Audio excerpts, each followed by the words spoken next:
Hello friends, welcome to another practice question of arithmetic progressions. This is the 142nd question in the series. I will strongly urge you to go back and watch the previous 141 questions. The link to the entire playlist is down there in the description for your reference. ये question पूछा गया था CBSE exams of 2019 में. ध्यान रखिएगा, इस channel पे हम आपके लिए पुराने सालों में पूछे हुए सारे क्वेश्चंस और एनसीईआरटी टेक्स्ट बुक के सारे क्वेश्चंस को सॉल्व करते हैं. ये क्वेश्चन काफी अच्छा क्वेश्चन है.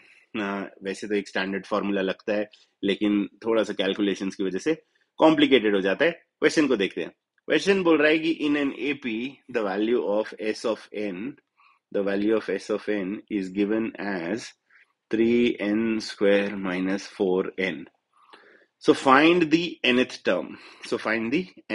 A of n. A of n क्या होगा?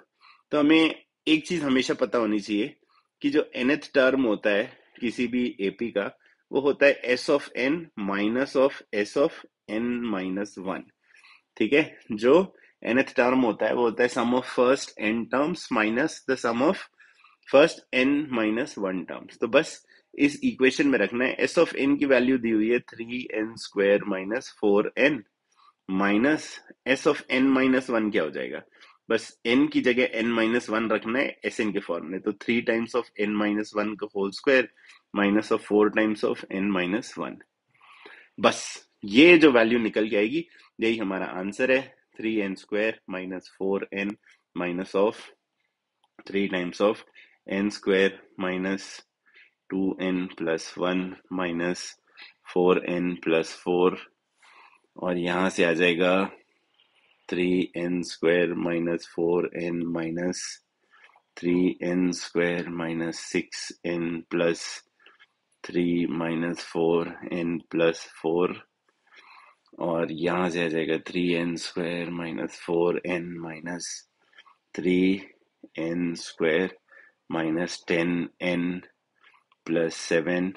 अब मैं ये कैलकुलेशन एकदम ध्यान से और एकदम स्टेप बाय स्टेप इसलिए कर रहा हूँ क्योंकि बस यही कैलकुलेशन इस क्वेश्चन का आंसर है. ठीक है, बस इसके बाद कुछ बचेगा ही नहीं. इस कैलकुलेशन का जो भी एंड रिजल्ट है वही हमारा आंसर है. तो 3n square minus 4n minus 3n square plus 10n minus of 7, और ये हो जाएगा 3n स्क्वायर से 3n स्क्वायर कैंसिल, 4n और 10n हो जाएगा 6 of n minus of 7.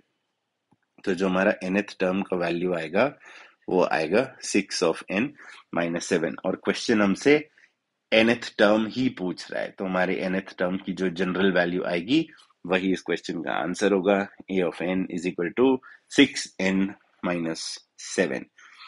I hope you found the solution useful. Please do like, share, comment, and subscribe. In case you want me to solve any other questions for you, to put down your queries in the comments below. Till then, keep working hard, keep practicing hard. Cheers and God bless.